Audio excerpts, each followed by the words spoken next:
Nah, Kak Gita, sebenarnya seperti apa pekerjaan notaris dalam kesehariannya? Boleh diceritakan sedikit? Oh iya, pekerjaan notaris ya. Ya. Pekerjaan notaris itu sebenarnya tidak sesederhana itu.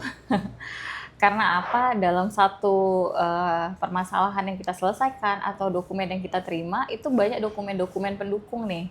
Nah, tapi karena kita di sini waktunya sangat terbatas, kalau memang mau belajar bisa datang ke kantor nantinya. Artinya kalau pertanyaannya adalah bagaimana pekerjaannya itu, ya udah pasti tidak sesederhana itu. Karena apa? Seperti tadi saya katakan, ada pencocokan data, ada verifikasi berkas, dan kita tergantung dulu nih, karena kan akta notaris itu banyak macamnya nih Bella, ya kan? Nah, teman-teman juga harus tahu, jangan disamakan profesi notaris dan PPAT, itu dua profesi yang berbeda.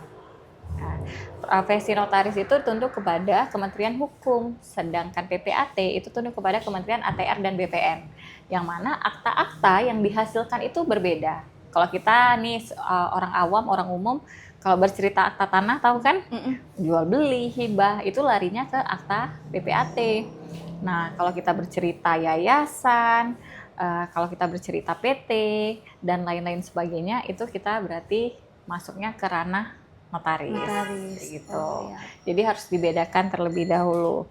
Nah, jadi kalau ditanya ribetnya apa, tergantung akta yang kita buat. Intinya ketika kita mau membuat akta, pastikan akta tersebut yang kita keluarkan menjamin kepastian hukum terhadap para pihak. Gitu. Karena kita ingatkan sekali lagi ya, tujuan hukum ada 3, keadilan, kemanfaatan, dan kepastian hukum. Nah, oke.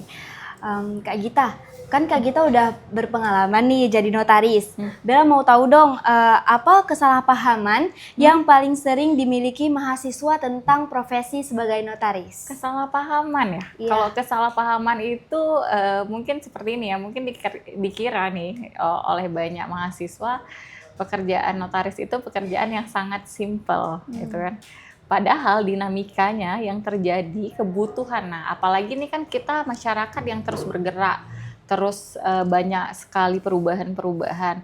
Artinya bagaimana seorang notaris bisa terus beradaptasi dengan perubahan-perubahan itu dengan mempelajari peraturan-peraturan terbaru.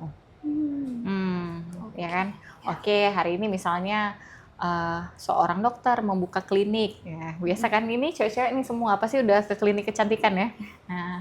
Nah kira-kira nih misalnya seorang dokter mau membuka klinik dan mempekerjakan pekerja di bawahnya, harus ada apa coba? Harus ada kontrak kan? Iya. Nah, isi kontrak itu bagaimana? Oke, nanti di situ kita baru masuk pekerjaan notaris, harus bagaimana? Menyusun suatu perjanjian dan kontrak. Makanya jangan lupa kalau untuk bidang perdata atau bidang apapun nih mahasiswa hukum, itu pasal 1320, 1338 itu memang pasalnya yang harus diingat sampai kapanpun gitu.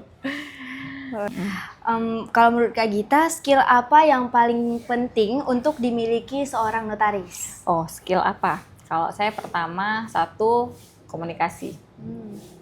Nah, yang kita hadapi nih, klien kita belum tentu orang hukum. Belum tentu dia punya pemahaman yang sama nih seperti kita. Jadi, kita harus punya teknik komunikasi yang baik, membuat orang mengerti apa yang kita sampaikan. Nggak mungkin dong kita berbicara dengan bukan orang hukum, tapi berbicara pasal-pasal. Iya. Apa ini? Gitu kan.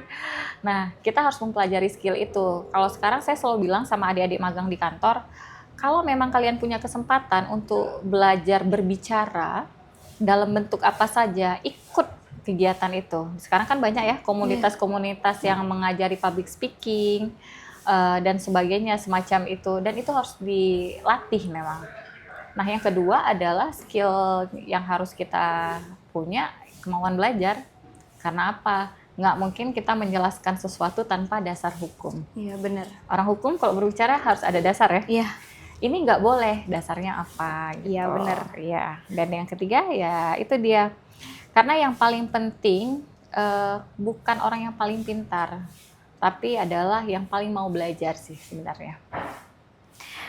Nah Kak Gita, ini kita kan udah selesai di sesi kita tentang realita profesi sebagai notaris. Iya. Nah, terima kasih Kak Gita atas penjelasannya.